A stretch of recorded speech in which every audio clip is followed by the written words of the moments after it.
മനം പോലെ മാംഗല്യം. രചന, അവതരണം മിത്രവിന്ദ. തലയെടുപ്പോടെ പ്രൗഢിയോടെ നിൽക്കുന്ന മംഗലം തറവാടിന്റെ മുറ്റത്ത് ഒരു ബ്ലാക്ക് കളർ ബെൻസ് വന്നു നിന്നു. അതിൽ നിന്നും ഇന്ദുവിന്റെ അച്ഛൻ സുനിൽ ചാടിയിറങ്ങി. ഒപ്പം തന്നെ അമ്മ സിന്ധുവുമുണ്ട്. സെക്യൂരിറ്റി ആയിട്ട് നിന്നയാൾ അവരുടെ അടുത്തേക്ക് ആരാണെന്ന് ചോദിച്ചുകൊണ്ട് ഓടി വന്നു.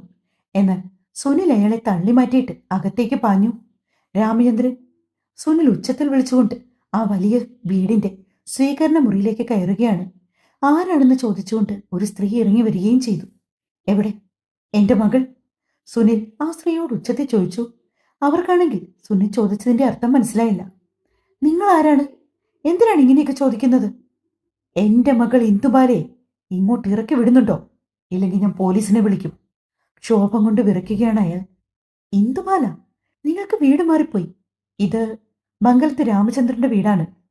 ആ സ്ത്രീ സമാധാനത്തോടെയാണ് അവരെ രണ്ടാളെയും നോക്കി സംസാരിക്കുന്നത്. രാമചന്ദ്രന്റെ വീടൊക്കെ തന്നെയാണ്. അത് മനസ്സിലാക്കിയിട്ടാണ് ഞാൻ ഇങ്ങോട്ട് വരികയും ചെയ്തത്. ഈ കാണുന്ന അതിർവ് രാമചന്ദ്രൻ ഞങ്ങളുടെ നിങ്ങളുടെ മകനല്ലേ? സുനിൽ തന്റെ കയ്യിലിരിക്കുന്ന മൊബൈൽ ഫോണിൽ നിന്നും ഒരു ഫോട്ടോ ആ സ്ത്രീയുടെ നേർക്ക് നീട്ടി. ഫോട്ടോയിലേക്ക് നോക്കിയതും അവരെ അടിമുടി വിറച്ചുപോയി. ആദി സുന്ദരിയായ ഒരു പെൺകുട്ടിയും ചേർത്ത് പിടിച്ചുകൊണ്ട് നിൽക്കുന്നു. എന്താണിത്? ഇതിന്റെ എല്ലാം അർത്ഥം എന്താണ്? ഞങ്ങളുടെ മകളെ തിരിച്ചു തന്നില്ലെങ്കിൽ ഞാൻ എല്ലാവരെയും കൊത്തിക്കും. കളിച്ചു കളിച്ചവൻ എന്റെ തറവാട്ടി കയറിയല്ലേ? പ്രിയ, ആരാ വന്നേ? അകത്തു നിന്നും ഒരു മനുഷ്യൻ ഇറങ്ങി വന്നു. സുനിലിനെ കണ്ടതും അയാൾക്ക് ആളെ പിടികിട്ടി. രാമചന്ദ്ര, ബിസിനസ്സിൽ ഏറ്റക്കുറച്ചിലുകളൊക്കെ സ്വാഭാവികമാണ്. അതിനെ ആ ഒരു രീതിയിൽ വേണം എടുക്കാനേ. അല്ലാണ്ട് എന്റെ മകളെ വെച്ച് വിലപേശുന്നത് വെറും തരതാഴ്ന്ന കളിയാണ്. മകനെ വിളിച്ചിട്ട് മര്യാദയ്ക്ക് എന്റെ മോളെ കൊണ്ടുവരാൻ പറയൂ. സുനിൽ, താൻ എന്തൊക്കെ അസംബന്ധമാണ് ഈ പറയുന്നത്? തന്റെ മകളെ എങ്ങോട്ട് കൊണ്ടുവരാനാ ഞാൻ എന്റെ മകനോട് പറയേണ്ടത്? സുനിൽ മൊബൈൽ ഫോണിലെ ഫോട്ടോ രാമചന്ദ്രനും കാണിച്ചു കൊടുത്തു. അവളൊരു പാവം കുട്ടിയാണ്. ദയവ് ചെയ്ത് എന്റെ മോളെ ഇങ്ങോട്ട് കൊണ്ടുവരാൻ മകനോട് പറയൂ. ഞങ്ങളുടെ മകൾ ഇപ്പോ ആകെ തകർന്നിരിക്കുവാണ്. പ്ലീസ്. സിന്ധു കരഞ്ഞുകൊണ്ട് അയാളുടെ മുന്നിൽ കൈകൂപ്പി.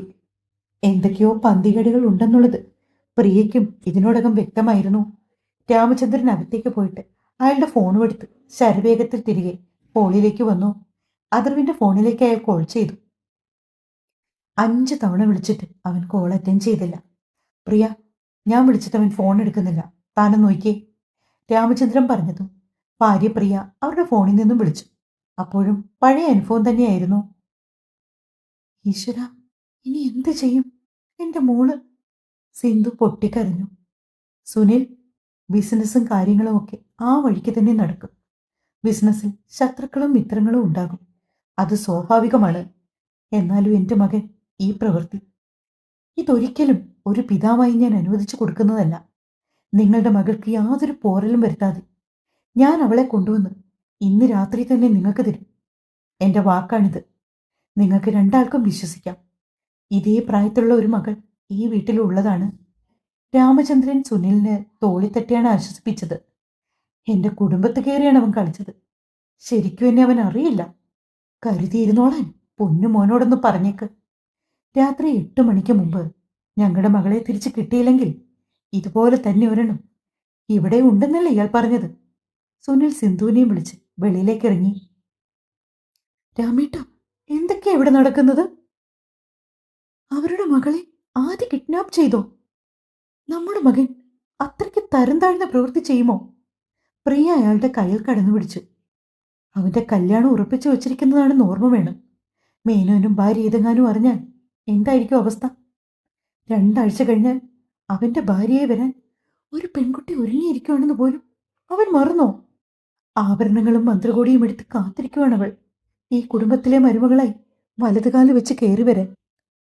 എന്നിട്ട് ഇവൻ ഇങ്ങനത്തെ പ്രവൃത്തി ചെയ്തു എന്നറിഞ്ഞാൽ ആ പെൺകുട്ടി തകർന്നു പോവില്ലേ? പ്രിയയുടെ വാക്കുകൾ ഇടറി. ഞാനിപ്പോ വരാം. അയാൾ ഫോണും എടുത്തിട്ട് പുറത്തേക്ക് ഇറങ്ങാൻ തുടങ്ങിയപ്പോഴാണ് അദർവിന്റെ ഓടി വല്ലാത്തൊരു മുരൾച്ചയോടെ ആ വീടിന്റെ മുറ്റത്തേക്ക് വന്ന് നിന്നത്. രാമചന്ദ്രനും പ്രിയയും അവന്റെ അരികിലേക്ക് പാഞ്ഞു വന്നു. ആദി, എന്താണിത്? അയാൾ വന്നിട്ട് മകന്റെ ഷർട്ടിന്റെ ഇരു കോളറിലും പിടിച്ചു കുലുക്കി. അവൻ അച്ഛന്റെ കൈയെടുത്ത് മാറ്റിയ ശേഷം കോ ഡ്രൈവിംഗ് സീറ്റിന്റെ അരികിലേക്ക് ചെന്നു. ഡോറ് തുറന്നതും നിറഞ്ഞ മിഴികളോടെ ഇരിക്കുന്ന സുന്ദരിയായ ഒരു പെൺകുട്ടിയായിരുന്നു അവർ കണ്ടത്. ഇതാരാണ് മോനെ? പ്രിയ ഉച്ചത്തിൽ ചോദിച്ചു. എന്റെ ഭാര്യ, കൂളായിട്ട് പറഞ്ഞുകൊണ്ടവൻ അവളുടെ കയ്യിൽ പിടിച്ചു. എന്നിട്ട് ഇത്തിരി ബലം പ്രയോഗിച്ചുകൊണ്ട് അവളെ പുറത്തേക്ക് ഇറക്കി നിർത്തി. ശേഷം അവൻ തന്റെ കൈ പിൻവലിച്ചതും അവൾ വീച്ചു വീഴുവാൻ തുടങ്ങി. അപ്പോഴേക്കും അഥർവിന്റെ വലങ്കൈ അവളെ ചുറ്റിപ്പിടിച്ചിരുന്നു. ആദി, ഈ കുട്ടി എങ്ങനെ നിന്റെ ഭാര്യയാകും? നക്ഷത്രമോളുമായിട്ടുള്ള നിന്റെ വിവാഹം നമ്മൾ ഉറപ്പിച്ചു വെച്ചതല്ലേ? 2 ആഴ്ച കഴിഞ്ഞാൽ അവൾ ഈ വീടിന്റെ പടി കടന്നു വരേണ്ടവളാണ്. പ്രിയ അവനെ നോക്കി പുലമ്പി. ആ വിവാഹം ഇനി നടക്കില്ലമ്മേ. മേനോനങ്കിൾ എന്നോട് വിളിച്ചു പറഞ്ഞു, നിന്നെപ്പോലൊരു ആഭാസന് കൊടുക്കുവാനായി അദ്ദേഹത്തിന്റെ വീട്ടിൽ പെൺകുട്ടിയില്ലെന്ന്. മോനെ, രാമചന്ദ്രൻ അവനെ ഉറ്റുനോക്കി നിന്നു. അതെ അച്ഛാ, നക്ഷത്രയുടെ അച്ഛനോടും അമ്മയോടും എന്നെക്കുറിച്ച് മോശമായിട്ട് പറഞ്ഞു കൊടുത്തത് ഈ നിൽക്കുന്നവളുടെ തന്തയാണ്. അരികിൽ നിൽക്കുന്ന ഇന്ദുബാലയെ പിടിച്ചു കുലുക്കിക്കൊണ്ടാണ് അവൻ പറയുന്നത്. മോനെ, എടാ, നീ ഇതിന്റെ സത്യാവസ്ഥയൊക്കെ അറിഞ്ഞിട്ടാണോ ഇങ്ങനെ പറയുന്നത്? അതെ, നക്ഷത്ര എന്നോട് വിളിച്ചു പറഞ്ഞത് ഇവളുടെ അച്ഛന്റെ ഡീറ്റെയിൽസ് ആണ്. വെറുതെ ഇങ്ങനെ ആരെങ്കിലും പറഞ്ഞുണ്ടാക്കുമോ? ഈ കുട്ടിയെ ഇവളുടെ വീട്ടിൽ കൊണ്ടുപോയി വിട്, എന്നിട്ട് നക്ഷത്രമോളുടെ വീട്ടിലേക്ക് പോകാം. പ്രിയ പറഞ്ഞതും അതർവ് കൈയെടുത്തവരെ വിലക്കി. വേണ്ട, ഇനി ആരും അവരുടെ വീട്ടിലേക്ക് പോകേണ്ട കാര്യമില്ല. അത്രയ്ക്ക് റഫായിട്ടാണ് അങ്കിൾ എന്നോട് സംസാരിച്ചത്. ഏതെങ്കിലും ചെറ്റ പറയുന്നത് കേട്ട് ഈ വിവാഹത്തിൽ നിന്നും പിന്മാറുവാനാണ് അവരുടെ തീരുമാനമെങ്കിൽ അതവർ നടപ്പാക്കട്ടെ. അല്ലാണ്ട് ഇനിയും വലിഞ്ഞു കയറി അങ്ങോട്ട് ചെല്ലേണ്ട കാര്യമൊന്നും നമുക്കില്ല. മോനെ ആദി, നീ എന്തൊക്കെയാ പറയുന്നത്? ബിസിനസ്സിൽ പ്രവർത്തിക്കുന്നവരാകുമ്പോൾ പല സ്ഥലങ്ങളിൽ നിന്നും നമുക്ക് ഇതുപോലെയുള്ള അപവാദം വരും. അതൊക്കെ നമ്മൾ ആ രീതിയിൽ തന്നെ എടുക്കണം മോനെ. ആളുകളെയൊക്കെ വിളിച്ചുകൂട്ടി വിവാഹം ആർഭാടമാക്കി നടത്തുവാനിരിക്കുന്നവരാണ് നമ്മൾ. ഇനി അധിക ദിവസം പോലും ഇല്ല. എന്നിട്ട് നീ ഇങ്ങനെ സംസാരിച്ച നമ്മൾ എന്ത് ചെയ്യും? രാമചന്ദ്രൻ മകനെ നോക്കി. വേണ്ടച്ചാ, ഇനി കൂടുതലൊന്നും അവരുടെ കാല് പിടിച്ചു പോകേണ്ട കാര്യമില്ല. അപ്പോഴേക്കും അവരുടെ മുറ്റത്ത് മറ്റൊരു കാർ കൂടി വന്നു. അമർനാഥ് രാമചന്ദ്രൻ, അഥർവിന്റെ മൂത്ത സഹോദരൻ. അയാളുടെ ഭാര്യ അഭിരാമി, മകൾ 1.5 വയസ്സുകാരി ഇഷാൻവി, അനന്തിക അവരുടെ ഒരേയൊരു പെങ്ങൾ കുഞ്ഞിനെ എടുത്തു പിടിച്ചിട്ടുണ്ട്. ഏയ് ഇന്ദുബാല! അനന്തികയുടെ വിളിവെച്ച് കേട്ട് ഇന്ദു പതിയെ മുഖമുയർത്തി. ഡിഗ്രി ഒരുമിച്ചായിരുന്നു ഇരുവരും പഠിച്ചത്. ആ ഒരു പരിചിത ഭാവത്തിൽ അനന്തിക ഇന്ദുബാലയുടെ അടുത്തേക്ക് ഓടി വന്നു. നിറഞ്ഞ കണ്ണുകളോടെ നിൽക്കുന്ന ഇന്ദുബാലയെ അവൾ ഉറ്റുനോക്കി. എടോ, താൻ എങ്ങനെ ഇവിടെ? എന്തിനാ കരയുന്നേ? തനിക്ക് എന്തു പറ്റി? ഒറ്റ ശ്വാസത്തിൽ അനന്തിക അവളോട് ചോദിച്ചു. പെട്ടെന്നായിരുന്നു അവളുടെ കഴുത്തിൽ കിടന്നിരുന്ന താലിമാല തന്റെ ചൂണ്ടുവിരൽ കൊണ്ട് അഥർവെടുത്ത് പിടിച്ചത്. ഇനി മുതൽ ഇവൾ അഥർവിന്റെ ഭാര്യയാണ്. അവൻ പറയുന്ന കേട്ടതും എല്ലാവരും ഞെട്ടിത്തെറിച്ചു നിന്നു. അഥർവ് വെറുതെ പറഞ്ഞതായിരിക്കുമെന്നാണ് രാമചന്ദ്രനൊക്കെ കരുതിയത്. എന്നാൽ താലിമാല കണ്ടതും എല്ലാവരും വിറങ്ങലിച്ചു നിന്നു. മോനെ ആദി, എന്താടാ ഇതൊക്കെ? നീ എന്ത് വിവരമില്ലായ്മയായി പറയുന്നത്? പ്രിയയും ആ പെൺകുട്ടിയെ നോക്കി. ഒരുവളെ വിവാഹം കഴിക്കുന്നത് വിവരമില്ലായ്മയായിട്ടാണോ നിങ്ങളൊക്കെ കണ്ടിരിക്കുന്നത്? ഇനിയിപ്പോൾ അങ്ങനെ കാണുവാനാണ് ഉദ്ദേശമെങ്കിൽ അത് തന്നെ നടക്കട്ടെ. അവൻ ഇന്ദുവിന്റെ കൈത്തണ്ടയിൽ പിടിച്ചുകൊണ്ട് അവളുമായി അകത്തേക്ക് കയറി. പെട്ടെന്ന് അഭിരാമി അവനെ തടഞ്ഞു. ഇവിടെ എന്തൊക്കെയാണ് നടന്നതെന്നും ഒന്നും അറിയില്ല. നിന്റെ വിവാഹത്തിൽ പങ്കെടുക്കുവാനായി ഡ്രസ്സ് പർച്ചേസ് ചെയ്യാൻ പോയതാണ് ഞങ്ങൾ. എന്തായാലും കാര്യങ്ങളൊക്കെ നമുക്ക് പിന്നീട് സംസാരിക്കാം. ഈ കുട്ടി ആരതി ഒഴിഞ്ഞ് അകത്തേക്ക് കയറ്റമ്മേ. അഭിരാമി പറഞ്ഞെങ്കിലും അഥർവ്വത് തടഞ്ഞു. ഏടത്തിയോട് കാര്യങ്ങളൊക്കെ അമ്മ പറഞ്ഞു തരും. ഇവളെ ഇവിടുത്തെ കെട്ടിലമ്മയായി സപ്രപഞ്ചത്തിൽ വാഴിക്കാൻ വേണ്ടിയൊന്നും കൊണ്ടുവന്നതല്ല ഞാൻ. അവന്റെ ദേഷ്യത്തിൽ അകത്തേക്ക് കയറുന്നതിനിടെ പുലുപ്പി. വിട്, എന്റെ കൈ വേദനിക്കുന്നു.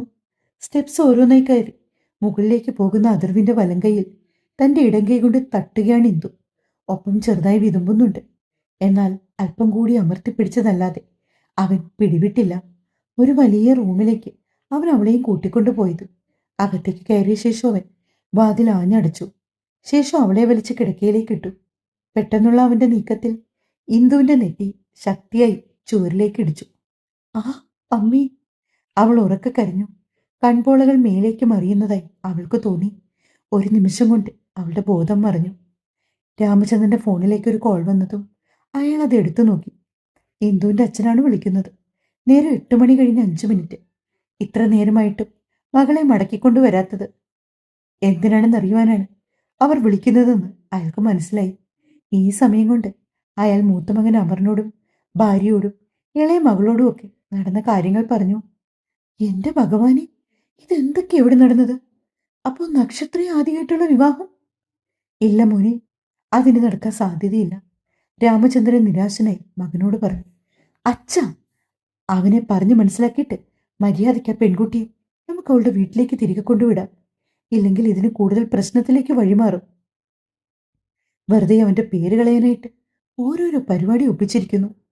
അവൻ എടുത്തുചാട്ടം വല്ലാണ്ട് കൂടുതലാ. അതുകൊണ്ടാണ് ഇങ്ങനെയൊക്കെ കാട്ടിക്കൂട്ടിയത്. അമർ ദേഷ്യത്തിൽ പറയുകയാണ്. അപ്പോഴായിരുന്നു സുനിലിന്റെ ഫോൺ കോൾ വന്നത്. അച്ഛാ, അയാളോട് ഇങ്ങോട്ട് വരാൻ പറ. അയാൾ വന്നിട്ട് ആ പെൺകുട്ടിയെ കൂട്ടിക്കൊണ്ടു പോട്ടെ. അതായിരിക്കും ബെറ്റർ. മകൻ പറഞ്ഞത് തലകുലുക്കി സമ്മതിച്ചുകൊണ്ട് രാമചന്ദ്രൻ ഈ വിവരം സുനിലിനെ അറിയിച്ചു. എന്റെ മകളുടെ കയ്യിൽ ഫോൺ കൊടുക്കടോ. സുനിൽ അലറി. ഫോൺ കൊടുക്കാൻ ഇപ്പൊ സൗകര്യമില്ല. തനിക്ക് തന്റെ മകളെ വേണമെന്നുണ്ടെങ്കിൽ ഒന്ന് കൊണ്ടുപോയിക്കോളൂ. രാമചന്ദ്രനും കലശലായി ദേഷ്യം വന്നു. കാരണം നക്ഷത്രയുമായിട്ടുള്ള അഥർവിന്റെ വിവാഹം മുടക്കിയത് സുനിലാണല്ലോ എന്നുള്ളതായിരുന്നു. എന്റെ മകളെ കൊണ്ടുപോയത് നിന്റെ മകനാണെങ്കിൽ തിരികെ ഇവിടെ എത്തിക്കാനും എനിക്കറിയാം. കണ്ണോടാ നിനക്ക്? സുനിൽ വെല്ലുവിളിക്കും പോലെ. അമർനാഥും ഫോണിൽ കേട്ടു. അച്ഛനെ ഫോണിങ്ങി നന്ദി. അയാൾ ആരെയാ പേടിപ്പിക്കുന്നത്? ചിത്തരം കാണിച്ചതും പോരാ, ആളാകാൻ നോക്കുന്നോ എന്ന് പറഞ്ഞുകൊണ്ട് അമർ ഫോൺ മേടിക്കാൻ തുടങ്ങിയതും അതിനേക്കാൾ മുന്നേ രാമചന്ദ്രന്റെ കാതിലിരുന്ന ഫോണ് അഥർവിന്റെ കൈകളിൽ എത്തിയിരുന്നു. Hello, Atharv here. അഥർവിന്റെ ശബ്ദം ആ ഹോളിലാകെ മുഴങ്ങി. എടാ മോനെ, മര്യാദയ്ക്ക് മകളെ കൊണ്ടുവന്ന് തിരിച്ചുവിടാൻ നോക്കടാ. ഇല്ലെങ്കിൽ നീ എന്റെ സ്വഭാവം ശരിക്കും അറിയും. സുനിൽ അഥർവിനോട് ഉച്ചത്തിൽ അലർന്നത് അവിടെ കൂടിയിരുന്ന ഓരോരുത്തരും കേട്ടു. അതിനു മറുപടിയായി അഥർവ് ഒന്ന് പൊട്ടിച്ചിരിച്ചു. എന്റെ ഭാര്യയെ എങ്ങോട്ടയക്കണമെന്ന് തീരുമാനിക്കുന്നത് ഞാനാടാ. ഈ വീട്ടിലെങ്ങാനും നീ ഇനി കാല് കുത്തിയെങ്കിൽ ഇവിടുന്ന് നീ രണ്ടു കാലി പിന്നീട് പോകൂന്നോർക്കണ്ട. ഭാര്യയോ? ആരുടെ ഭാര്യ? നീ അത് വിട്ടിത്തോടാ പറയുന്നത്? എന്റെ ഭാര്യ ഇന്ദുബാല. ഇന്നു മുതൽ അവളുടെ മരണം വരെയും ഈ വീട്ടിൽ കഴിയും. അതിനൊരു മാറ്റം വരുത്താൻ നിനക്ക് ഉദ്ദേശിച്ചുണ്ടെങ്കിൽ വാടാ. കളി ഇവിടെ വെച്ച് നമുക്ക് നടത്താം. ഈ മംഗലം വീടിന്റെ മുറ്റത്ത് വെച്ച്. ഫോൺ കട്ടാക്കിയ ശേഷം അത് സെറ്റിയിലേക്ക് വലിച്ചെറിഞ്ഞുകൊണ്ട് അഥർവ് പല്ല് ഞെരിച്ചു നിന്നു. സുനിലും സിന്ധുവും കൂടി വീട്ടുമുറ്റത്ത് കിടക്കുന്ന വണ്ടിയിലേക്ക് ഓടിക്കയറി. എന്റെ ഭഗവാനെ, ഇനി എന്തൊക്കെയാവും സംഭവിക്കുന്നത്? പേടിയാവുന്നു. അവർ പോകുന്നത് നോക്കിക്കൊണ്ട് അകത്തിരുന്ന രാജിയും കൗസല്യാമ്മയും കരഞ്ഞു. മോളെ, എന്റെ ഇന്ദൂട്ടി, പാവം എന്റെ കുഞ്ഞ്, അവളിപ്പോ എവിടാ? കൗസല്യ കുഴഞ്ഞു വീഴാൻ തുടങ്ങി. പെട്ടെന്ന് രാജി വന്നിട്ട് അമ്മയെ താങ്ങി പിടിച്ചു. അമ്മേ, എന്താ ഇത്? ഒന്ന് സമാധാനപ്പെട്ടിരിക്കെ. സുനിലും സിന്ധുവും മോളെയും കൂട്ടിക്കൊണ്ടേ തിരികെ വരൂ. ഇവിടെ പോലീസും കോടതിയൊക്കെ ഉള്ളതല്ലേ. എന്റെ അമ്മ വിഷമിക്കൊന്നും വേണ്ട. രാജി അവരെ സമാധാനിപ്പിക്കുന്നത് ഉണ്ട്. എന്നാലും അവരുടെ ഇരുവരുടെയും ഉള്ളിൽ വല്ലാത്തൊരു ഭയമായിരുന്നു. ഈ സമയത്ത് മംഗലത്ത് വീട്ടിൽ അഥർവിന്റെ വിശാലമായ റൂമിൽ ഒരു കസേരയിൽ ഇരിക്കുവാണ് ഇന്ദു. റൂം പുറത്തുനിന്ന് ലോക്കാണ്. അഥർവ് അല്പം മുമ്പ് ഇവിടെ നിന്ന് ഇറങ്ങിപ്പോയിരുന്നു. കരഞ്ഞു കരഞ്ഞ് തളർന്നാണ് ഇന്ദുവിന്റെ ഇരിപ്പ്. എവിടെയെങ്കിലും വീണു പോകുമോ എന്ന് ഭയന്നുകൊണ്ട് കസേരയിൽ മുറുക്ക പിടിച്ചിട്ടുണ്ട്. ഇടി പുന്നാര മോളെ, നിന്റെ തന്തയില്ലേ? അയാൾ എനിക്കിട്ട് കളി തുടങ്ങിയത് ഇന്നും ഇന്നലെ അല്ലടി. വേണ്ട വേണ്ടെന്ന് കരുതി ഞാൻ ക്ഷമിച്ചു. ബിസിനസ് ആകുമ്പോൾ ഇങ്ങനെയൊക്കെ സംഭവിക്കുന്നത് സ്വാഭാവികമാണല്ലോ എന്ന് കരുതി. പക്ഷെ അയാൾ എൻ്റെ കുടുംബത്തിൽ കയറി കളിച്ചാ പിന്നെ ഞാൻ അടങ്ങിയിരിക്കില്ല. കുടുംബക്കാരെ മുഴുവൻ വിളിച്ചതാ. അടുത്ത ആഴ്ച നടക്കേണ്ട വിവാഹമാ. എൻ്റെ പെണ്ണിൻ്റെ വീട്ടിൽ ചെന്നിട്ടാണ് അയാൾ ഓരോന്ന് പറഞ്ഞുണ്ടാക്കിയത്. നാട്ടുകാരും കുടുംബക്കാരും കല്യാണത്തിന് വരുമ്പോൾ അപമാന ഭാരത്താൽ എല്ലാവരുടെയും പരിഹാസമേറ്റ് എന്നെയും എൻ്റെ വീട്ടുകാരെയും നിർത്താനായിട്ട് നിന്റെ തന്ത കളിച്ച കളി. സത്യമായിട്ടും എനിക്കിതൊന്നും അറിയില്ല. എൻ്റെ അച്ഛൻ ആരോടും ഇങ്ങനൊന്നും പെരുമാറില്ല. എൻ്റെ അച്ഛൻ പാവമാണ്. പ്ലീസ്. ഇന്ദു അഥർവിൻ്റെ നേരെ കൈകൂപ്പി. അതിനു മറുപടിയായി ഒന്ന് പൊട്ടിക്കുമായിരുന്നു അവൻ. നിന്റെ അച്ഛൻ പാവമാണെന്നോ? ഇനിമേലിൽ അവനെ ന്യായീകരിച്ച് എന്തെങ്കിലും നീ പറഞ്ഞിട്ടുണ്ടെങ്കിൽ നിന്റെ നാവ് ഞാൻ പിഴുതെടുക്കും. ഏതോ ഒരു വലിയ വീട്. ആ വീട്ടിലെ സ്വീകരണ മുറിയിലെ സെറ്റിയിൽ തൻ്റെ ഇടതുകാലിന്മേൽ വലതുകാൽ കയറ്റി വെച്ചുകൊണ്ട് ഇന്ദുബാലയെ അടിമുടി നോക്കിക്കൊണ്ടാണ് അവൻ സംസാരിക്കുന്നത്. ഇന്ദു തൻ്റെ അച്ഛനെ ന്യായീകരിച്ച് സംസാരിച്ചതും പാഞ്ഞു വന്നിട്ട് അഥർവ് അടിക്കുമായിരുന്നു. പെട്ടെന്ന് അവൾ ഒരു വശത്തേക്ക് വീണുപോയി. അതും മുഖം അടിച്ചുകൊണ്ടായിരുന്നു അവൾ വീണത്. ഒരു വേള ഇന്ദുവിന് ബോധം പോലും മറന്നു. തൻ്റെ ദേഹത്തും മുഖത്തുമൊക്കെ വെള്ളം വീണപ്പോഴാണ് ഇന്ദു പതിയെ കണ്ണു ചിമ്മി തുറന്നത്. അഥർവ് നിൽക്കുന്നത് കണ്ടതും അവൾ ഒരു പ്രകാരത്തിൽ എണീറ്റു. അവൻ്റെ കയ്യിലിരിക്കുന്ന മഞ്ഞ ചരലിൽ കോർത്ത താലി കണ്ടതും ഇന്ദുവിൻ്റെ നെഞ്ചെടുപ്പ് ക്രമാതീതമായി വർദ്ധിച്ചു വന്നു. എന്തായാലും ഇത്രയുമായ സ്ഥിതിക്ക് ഇനി നമുക്ക് കല്യാണം കഴിക്കാം, കേട്ടോടി. അഥർവ് ഒരു വഷളൻ ചിരിയോടെ അടുത്തേക്ക് വന്നതും ഇന്ദു പേടിയോടെ പതുങ്ങി നിന്നു. സർ, പ്ലീസ്, നീ ഒന്നും ചെയ്യില്ലേ, ഞാൻ പാവമാണ്. അവൾ അവൻ്റെ നേർക്ക് വീണ്ടും കൈകൂപ്പി. പാവമോ? നീയോ? ആഹാ, നീ പാവമാണോടി? എന്നാൽ അതൊന്നും അറിയണമല്ലോ. അഥർവ് അവളെ പുച്ഛഭാവത്തെ നോക്കി. സിദ്ധാർത്ഥ് ശിവൻ, അപ്പച്ചിയുടെ മകൻ, ബസ് ഡ്രൈവർ. അഥർവ് പറയുന്ന കേട്ടുകൊണ്ട് അവൾ ഞെട്ടലോടെ മുക്കുയർത്തി. എന്താടി, അവൻ്റെ പേര് പറഞ്ഞപ്പോൾ നിനക്കൊരു ഞെട്ടൽ? വെറും ഒരു ബസ് ഡ്രൈവർക്ക് നിന്നെ കെട്ടിച്ചു കൊടുക്കാനും മാത്രം ബുദ്ധിയില്ലാത്തവനാണോടി നിന്റെ തന്ത? 100 കോടിക്ക് മേൽ ആസ്തിയുള്ള നിന്നെ 10 ലക്ഷം രൂപയുടെ പോലും മുതലില്ലാത്തവന് കെട്ടിച്ചു കൊടുക്കാൻ ഉദാരമനസ്കനാണോടി അയാള്? അവൻ്റെ ചോദ്യം കേട്ടുകൊണ്ട് അനങ്ങാതെ ശ്വാസമെടുക്കാതെ അവൾ നിന്നു. കളിക്കൂട്ടുകാരൻ, മുറിച്ചെറുക്കൻ, ഇന്ദുബാലയുടെ ഒരേയൊരു പ്രണയം. അവനെ ഞാനിങ്ങെടുത്താലോ? ബസ് സ്റ്റാൻഡിലേക്ക് കാലത്തെ ബൈക്കിൽ പോകുമ്പോൾ ഒരു ലോറി വന്നിടിച്ചാൽ? നോ! ഇന്ദു അലറി. സിദ്ധുവേട്ടൻ എന്തേലും ചെയ്താ പിന്നെ ആ നിമിഷം ഇന്ദുബാല തീരും. അഥർവിൻ്റെ ഇരു തോളിലും പിടിച്ച് കുലുക്കിക്കൊണ്ട് ഇന്ദു ഒരു ഭ്രാന്തിയെപ്പോലെ അലറി. തുടരും. അഥർവിനെ നായകനാക്കിയാണ് ഇനി കഥ എഴുതിയത് കേട്ടോ. പിന്നെ സിദ്ധു ആരാണ്, എന്താണ് എന്നൊക്കെ പതിയെ പറയാം.